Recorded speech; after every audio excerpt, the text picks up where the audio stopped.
بە نێوەنگیری ئەمریکا و فەڕەنسا گفتوگۆی کورد و دیمەشق لەسەر داهاتووی ڕۆژاوا دەست پێ دەکات. کێشە دەکەوێتە نێوان تیمی سەرۆکی حکوومەت و وەزارەتی دارایی. دابەشکردنی موچەش لەو نێوەندەدا دەشاردرێتەوە. هێرشەکانی تورکیا بۆ سەر ڕۆژاوا بەردەوامە و پنتاگۆنیش دەڵێت ئارامیمان نەماوە و پلینکینیش دەگاتە ئەنقەرە. گفتوگۆکانی ئیدارەی خۆسەری ڕۆژاوای کوردستان لەگەڵ حکوومەتی نوێی سووریا دەست پێ دەکات و بڕیارە شاندێکی کورد بچێتە دیمەشق. بەپێی زانیاریەکان ئێستا شاندێکی فەڕەنسی و ئەمریکی لە ڕۆژاوای کوردستانن کە ئامانجیانیە خستنی ناوماڵی کورد و دیاریکردنی داواکاریەکانی ئیدارەی خۆسەرە بۆ دیمەشق.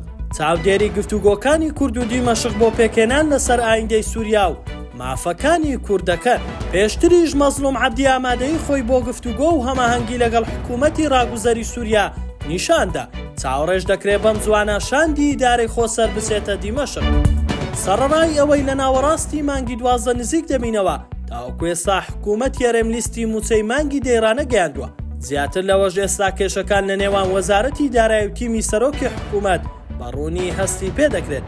ئەوەش دوای ئەوەی ئەمڕۆ لە کۆنگرەیەکی ڕۆژنامەوانی وتەبێژی وەزارەتی دارایی هێرشی کردە سەر کەناڵی ئاڤای نزیک لە سەرۆکی حکوومەت بە چەواشەکاری لەسەر زانیاری موسا تاوانباری کرد. لە دوو ڕۆژی ڕابردووش بە هەمان شێوە وەزارەتی دارایی هێرشی کردە سەر ڕێباز حەملان بریکاری وەزارەتی دارایی عێراق کە بە کەسی نزیک لە مەسرور بارزانی سەرۆکی حکوومەت یارێمدا دەدرێت. زیادبوونی کێشەکان لە نێوان وەزارەتی دارایی و تیمی سەرۆکی حکوومەت لە کاتێکدایە کەس خۆی ناکاتە خاوەنی دواکەوتنی موچە و هەموو کێشەکە دەخەنە ئەستۆی بەغدا و موچەخۆرانی هەرێمی کوردستانیش دوای تێپەڕینی دوو مانگونیم لە گوزارانێکی خراپ لە بێموچەییدا دەژین. هێزەکانی تورکیا و هێزا پاشکۆکانی لە ڕۆژاوای کوردستان بەردەوامن لە هێرشەکانیان بۆ سەر ناوسەرجیازیەکانی ژێردەسەڵاتی ئیدارەی خۆسەر کە دوایینیان ئەمڕۆ لە بەنداوی تەشرین هێرشیان کردوتە سەر هێزەکانی سووریای دیموکرات و سەرچاوەیەکی باڵای پنتاگۆنیش کە نەیویستوە ناوی ئاشکرا بکرێت بە کەناڵی ئەلعەرەبیەی ڕاگەیاندووە کە هەموو هەوڵە دیبلۆماسیەکان و سەربازیەکان لەگەڵ تورکیا خراوەتە گەڕ بۆ ڕاگررتنی ئەو هێرشانە.